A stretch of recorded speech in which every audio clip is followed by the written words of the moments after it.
അപ്പോൾ next question ആണ് 9th question. A B C jointly promised to pay D a sum of 6,000. Okay, അപ്പോൾ 3 പേര് jointly promise ചെയ്തു. അപ്പോൾ ഇവരാണ് joint promisors A B and C. And D ആണ് promisee. Okay, ആർക്കാണ് promise കൊടുത്തത്? അദ്ദേഹമാണ് പ്രോമിസി. അപ്പം 6,000 റുപ്പീസാണ് ഇവർ 3 പേരും കൂടെ പ്രോമിസ് ചെയ്തത്. Examine considering the provisions of the Indian contract act 1872. Okay, ഒന്നാമത്തതാണ് can D compel any of 3 parties A B and C to pay him ₹6,000.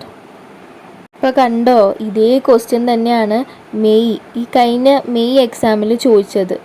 ഇതിൻ്റെ ഈ ക്വസ്റ്റ്യൻ ഇപ്പോൾ വന്നിട്ടുള്ളത് ജാൻ എക്സാമിന്. ഇത് എൻ്റെ എക്സാമിൻ്റെ പേപ്പറത്തെ ക്വസ്റ്റ്യൻ ആയിരുന്നു. അപ്പോൾ മെയ് എക്സാമിന് ഇതേ ക്വസ്റ്റ്യൻ ചോദിച്ചു, ജാൻ എക്സാമിന് റിപ്പീറ്റഡ് ആയിട്ട് ഇതേ ക്വസ്റ്റ്യൻ ചോദിച്ചു അല്ലേ. മെയ് എക്സാമിന് ഇത് നമ്മൾ ഇലാബറേറ്റ് ചെയ്ത് എഴുതിയിട്ടുണ്ടായിരുന്നു അല്ലേ. അതാണ് ഞാൻ പറഞ്ഞത്, പ്രീവിയസ് ഇയർ ക്വസ്റ്റ്യൻസ് പഠിച്ചാൽ മതിയെന്ന്. അപ്പം ഡിക്ക് ഇതിൽ എനെയും ബിനെയും സിയിൽ ഏതെങ്കിലും ഒരാളെ കമ്പൽ ചെയ്യാൻ പറ്റുമോ എന്നാണ് ചോദിച്ചത്. അപ്പോൾ നമ്മൾ അവിടെ പറഞ്ഞില്ലേ, യെസ് പറ്റില്ലേ, നമ്മൾ ഓൾറെഡി പഠിച്ചതാണ്, പറ്റും. അപ്പം ഇപ്പോൾ ബീൻ്റെ നിന്നാണ് കമ്പൽ ചെയ്ത് വാങ്ങിച്ചെന്നുണ്ടെങ്കിൽ ബിക്ക് മറ്റുള്ള പാർട്ടീസിനെ, മറ്റുള്ള എൻ്റെന്നും സീൻ്റെന്നും അത് വാങ്ങാനായിട്ട് പറ്റും. അതുപോലെ തന്നെ കോൺട്രാക്റ്റിൽ കോൺട്രറി ആയിട്ടൊന്നും പറഞ്ഞിട്ടില്ലെങ്കിലാണ് കേട്ടോ, അതും കൂടെ മുൻകൂർ ജാമ്യം നമ്മൾ പറയണം. ഓക്കെ, കോൺട്രാക്റ്റിൽ വല്ലതും പറഞ്ഞിട്ടുണ്ട്, അങ്ങനെ ഒരാളിൽ നിന്ന് വാങ്ങാൻ പാടില്ല എന്ന് പറഞ്ഞിട്ടുണ്ടെങ്കിൽ അങ്ങനെ ചെയ്യാൻ പാടില്ല.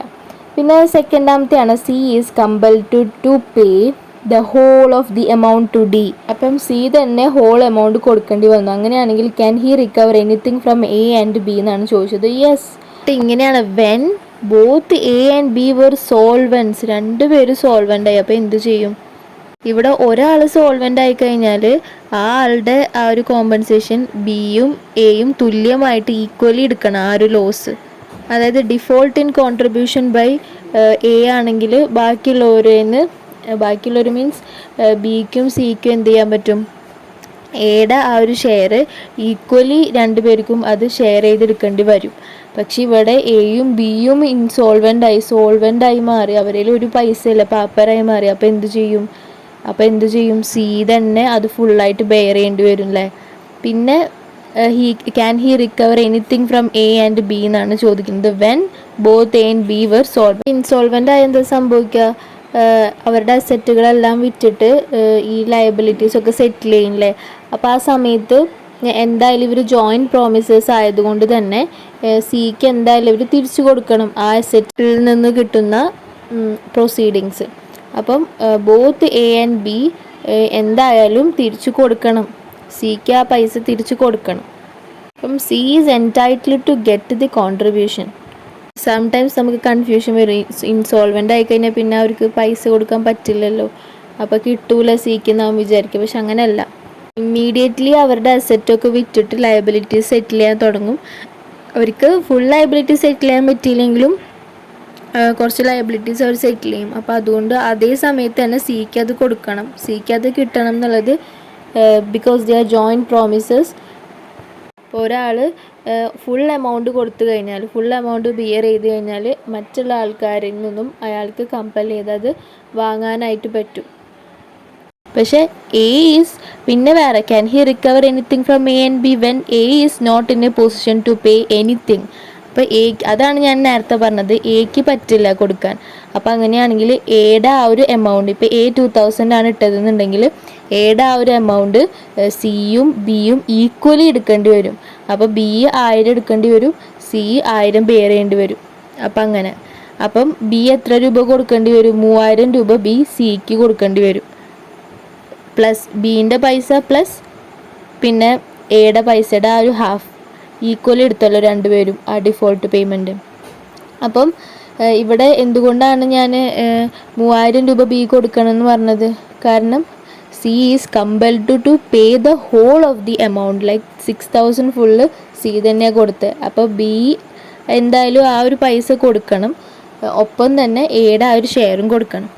അങ്ങനെ മൊത്തം 3000 രൂപ കൊടുക്കണം.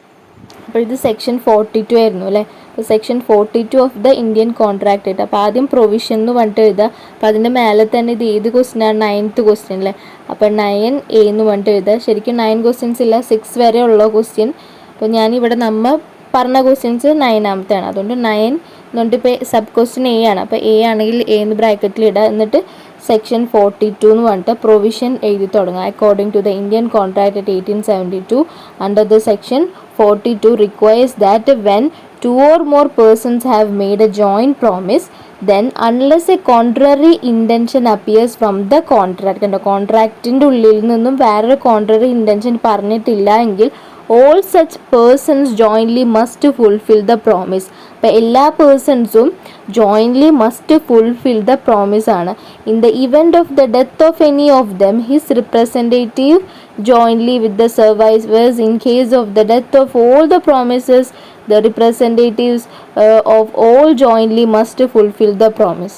അപ്പോൾ അത് പറയേണ്ട ആവശ്യമില്ല അല്ലേ. In the event of the of any of them his representative jointly with the survivors and in case of the death of all promises the representatives of all jointly must fulfil the promise. അപ്പം അതും കൂടെ പറഞ്ഞാൽ section 42 complete ആവുള്ളൂ. അതായത് എല്ലാവരും എന്തായിരിക്കണം, first പറഞ്ഞ point എന്താണ്, എല്ലാവരും all such persons jointly must fulfil the promise ആയിരിക്കണം.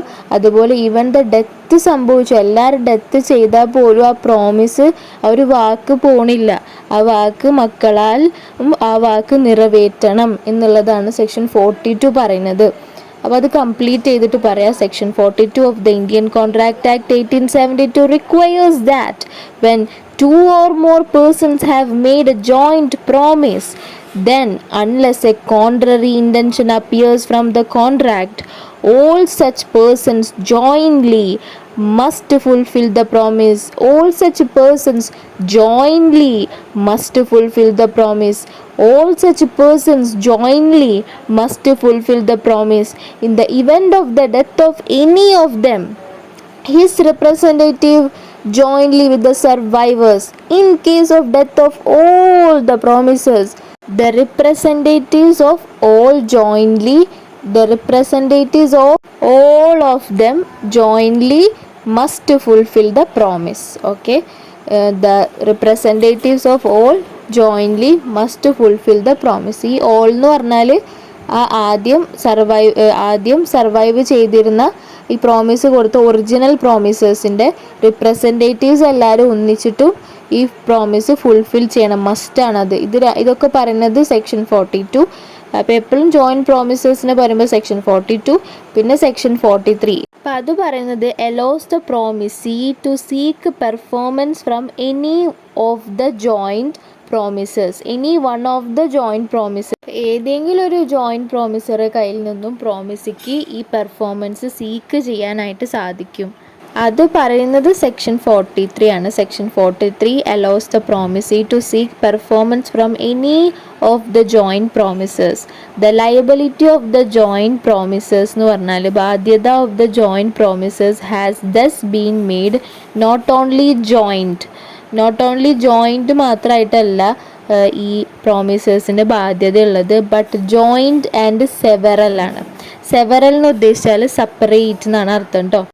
അപ്പം ജോയിൻ്റ് ആയിട്ടും അതുപോലെ സെപ്പറേറ്റ്ലിയും ലയബിൾ ആയിരിക്കും. ഇമ്പോർട്ടൻ്റ് കീവേഡാണ്, അണ്ടർലൈൻ ചെയ്തോളൂ, ജോയിൻ്റ് ആൻഡ് സെവറൽ. ഒരാൾക്ക് കൊടുക്കാൻ പറ്റിയില്ലെങ്കിൽ, അല്ലെങ്കിൽ എല്ലാവർക്കും കൊടുക്കാൻ പറ്റിയില്ലെങ്കിലും ഒരാൾ തന്നെ അത് ബിയർ ചെയ്യേണ്ടി വരും എന്നാണ് പറഞ്ഞത്. ജോയിൻറ്റും സെവറലും മീൻസ് സെപ്പറബിൾ. സെവറൽ എന്ന് പറഞ്ഞാൽ സെവറബിലിറ്റി എന്ന് പറഞ്ഞിട്ടൊരു പ്രിൻസിപ്പൾ ഉണ്ട്, അതിൽ നിന്ന് വന്നൊരു വേർഡാണ് സെവറൽ എന്ന് പറഞ്ഞാൽ, മീൻസ് സെപ്പറബിൾ എന്നാണ് അർത്ഥം. അതിൻ്റെ ഒപ്പം തന്നെ സെക്ഷൻ 43 പറയുന്നത് provides that in the absence of the express agreement to the contrary. ഇപ്പോൾ പറയാൻ പോകുന്നതിന് ഓപ്പോസിറ്റായിട്ട് ഒന്നും പറഞ്ഞിട്ടില്ല എങ്കിൽ the promisee may compel any one or more of the joint promisors to perform the whole of the promise. കണ്ടോ, രണ്ടും ഒന്ന് തന്നെയാണ് പറഞ്ഞത്. ഇങ്ങനെ കോൺട്രാക്റ്റിൽ വേറെ ഒന്നും ഓപ്പോസിറ്റ് പറഞ്ഞിട്ടില്ല എന്നുണ്ടെങ്കിൽ promisee may compel any one of അല്ലെങ്കിൽ more of any one or more of the joint promises to perform the whole of the promise. Okay, രണ്ട് രീതിയിൽ എഴുതാം. ഒന്നില്ലെങ്കിൽ മേലെ പറഞ്ഞത് എഴുതിയാൽ മതി, സെക്ഷൻ 43 എന്നുകൊണ്ട് ഒരെണ്ണം പറഞ്ഞില്ലേ, അത് എഴുതാം. ഓർ ഇപ്പം ഇങ്ങനെ പറഞ്ഞ പോലെ എഴുതാം. രണ്ടും ഒരുമിച്ച് എഴുതേണ്ട ആവശ്യമില്ല. ഓക്കെ, വീണ്ടും പറയണം, section 43 deals with the contribution among joint promisors. Deals with the section 43 വീണ്ടും സെക്ഷൻ 42 ആകെ രണ്ട് കാര്യം പറയുന്നുള്ളൂ. ഒന്ന്, എന്തായാലും ഇവർ മസ്റ്റ് ഫുൾഫിൽ ചെയ്യണം ആ ഒരു പ്രോമിസ് എന്നും, അതുപോലെ തന്നെ ഡെത്ത് ആയാലും റിപ്രസെൻറ്റേറ്റീവ്സ് ചെയ്യണമെന്നും പറയുന്നുണ്ട്. സെക്ഷൻ 43 പിന്നെ ബാക്കിയുള്ള എല്ലാ കാര്യങ്ങളും പറയുന്നത്. ജോയിൻറ്റും സെവറലുമാണ്, സെപ്പറബിളുമാണ് അവർക്കുള്ള ഈ ലയബിലിറ്റി എന്ന് പറഞ്ഞാൽ. അതോടൊപ്പം തന്നെ പറയുന്നുണ്ട് ഇവരുടെ കോൺട്രിബ്യൂഷനൊക്കെ. ഒരാൾ ചെയ്തില്ലെങ്കിൽ മറ്റുള്ളവർ എത്ര എടുക്കണം, ഒരാൾ കോൺട്രിബ്യൂട്ട് ചെയ്തില്ലെങ്കിൽ എല്ലാവർക്കും ബാധകമാവുമോ, അങ്ങനെയൊക്കെ.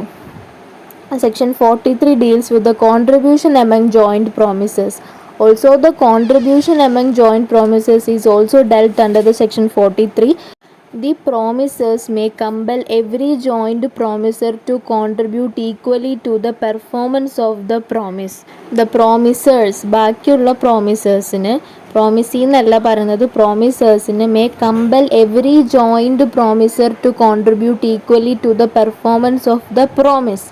ഓക്കെ, ഈ പ്രോമിസ് പെർഫോം ചെയ്യാൻ വേണ്ടിയിട്ട് ബാക്കിയുള്ള എല്ലാവരെയും പ്രോമിസേഴ്സിന് അങ്ങോട്ടും ഇങ്ങോട്ടും ഒക്കെ കമ്പൽ ചെയ്യാൻ പറ്റും, ഈക്വലി പെർഫോം ചെയ്യാൻ പറഞ്ഞു. അതായത് each promisor may compel contribution, ഓരോ പ്രോമിസറെയും കമ്പൽ ചെയ്യാൻ പറ്റും contribution. In other words, if one of the joint promisors is made to perform the whole contract, he can call for a contribution from others. അത്രേ ഉള്ളൂ. He can call for a contribution from others. ഇത് എഴുതിയാലും മതി. അതായത് ഇത് എഴുതിയാലും മതി എന്നല്ല, ഇപ്പോൾ ഈ പറഞ്ഞ പോലെ the promisors may compel every joint promisor to contribute equally to the performance of the promise unless a intention appears from the unless a contrary intention appears from the contract എന്ന് പറഞ്ഞിട്ട് പറയണം. In other words, if one of the joint promises is made to perform the whole contract ആണെങ്കിൽ he can call for a contribution from others. ഹലാസ്, അത്രേ ഉള്ളൂ. Unless a contrary intention appears from the contract, if any one of the joint promisers makes default in such a contribution, the remaining joint promisers must bear the loss arising from such default in equal shares. അപ്പം equal ഷെയർസിൽ ആരെങ്കിലും ഒരാൾ default വീഴ്ച വരുത്തി കഴിഞ്ഞാൽ മറ്റുള്ള ആൾക്കാർ അത് ഇൻസോൾവൻ്റ് ആയിട്ട് വീഴ്ച വരുത്തിയാലും ശരി, എങ്ങനെ വീഴ്ച വരുത്തിയാലും ശരി, മറ്റുള്ളവർ തന്നെ ബാക്കി റിമൈനിങ് ജോയിൻറ്റ് പ്രോമിസേഴ്സ് ആ ഒരു ലോസ്, അതൊരു നഷ്ടമല്ലേ. പിന്നെ ഇനി ആ പൈസ ഇൻസോൾവൻ്റ് ആയിപ്പോൾ അപ്പോൾ എക്ക് കൊടുക്കാൻ പറ്റില്ലെങ്കിൽ ആ പൈസ മറ്റേ പ്രോമിസിക്ക് എന്തായാലും കൊടുത്തിട്ടുണ്ടാവും. അപ്പം ആ ബിയർ ചെയ്ത ആൾക്കത് ഈക്വലി തന്നെ എല്ലാവരിൽ നിന്നും വാങ്ങാൻ പറ്റും എന്നാണ് പറയുന്നത്. If any one of the joint promisors makes default in such contribution, the remaining joint promises must bear the loss arising from such defaults in equal shares. അത്രേ ഉള്ളൂ. ഇൻ ദ ഇൻസ്റ്റൻറ്റ് കേസ്, പിന്നെ in the instant case പറഞ്ഞിട്ട് പറയാം. Conclusion ആയിട്ടാണ് ഇത് പറയുന്നത്. D can compel any of three parties A, B and C to pay him 6,000. കണ്ടോ, D can compel. ഇത് പറയുന്നത് ഏത് സെക്ഷനാണ്? സെക്ഷൻ 43 ആണല്ലേ പറഞ്ഞത്. allows the promisee to seek performance from any one of the joint promises. അപ്പോൾ അതുകൊണ്ട് D can compel any of the three parties A, B, C to pay him ₹6,000. എന്നാൽ അത് കഴിഞ്ഞാൽ സെക്കൻഡ് ക്വസ്റ്റ്യനിൽ തന്നെ 2 ക്വസ്റ്റ്യൻസ് ചോദിക്കുന്നുണ്ട് സബായിട്ട്. C can recover the contribution from A and B because A and B and C are joint promisors. അപ്പം C തന്നെ full amount കൊടുത്തു. ഈവൻ ഇൻസോൾവൻ്റ് ആയാലും അവർക്ക് അസറ്റ് വിറ്റ പ്രൊസീഡിങ്സ് കയ്യിലുണ്ടായിരിക്കും.